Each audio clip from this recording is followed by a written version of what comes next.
वरहमतुल्लाहि वबरकातुहू। ये हम क़ुब्बतुस सखरा के अंदर है और ये वो इमारत है जिसको क़ुब्बतुस सखरा कहते हैं। सखरा इस चट्टान को कहते हैं, ये बहुत बड़ी चट्टान है, इसको अरबी में सखरा कहते हैं। क़ुब्बा इस गुंबद को कहते हैं, ये मुनक्कश खूबसूरत गुंबद। और ये खूबसूरत इमारत चारों तरफ से आप देखें तो इंसान हैरत ज़दा रह जाता है कि बहुत ही खूबसूरत इमारत बनाई गई है। ये अब्दुल मलिक बिन मरवान ने बनाई थी। मस्जिद अक्सा बिल्कुल सामने है, वो नीचे है।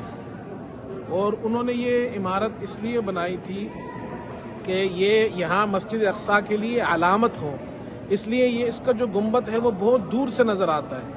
और आम तौर पर मुसलमान जो दूर के रहने वाले लोग हैं, जिनको नहीं मालूम, वो ये समझते हैं कि ये मस्जिद अक्सा है, हालांकि ये मस्जिद अक्सा नहीं है, मस्जिद अक्सा की अलामत है ये। और ये हश्त पहलू इसको कहा जाता है, ये 8 कोने हैं इसके।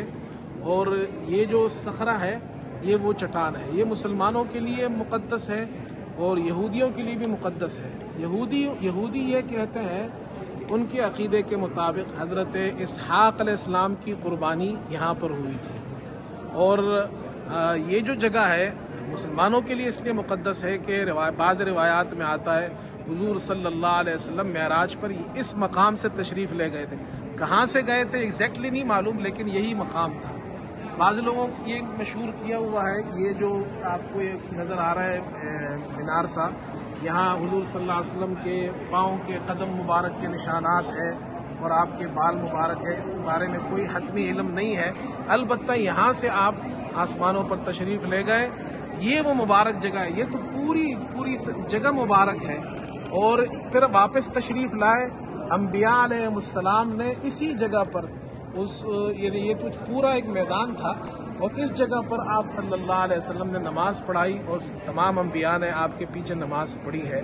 तो ये क़ुब्बतुस सखरा है और ये बहुत खूबसूरत इमारत है। चट्टान ये है और गुंबद इसके ऊपर का हिस्सा है। अस्सलामु अलैकुम।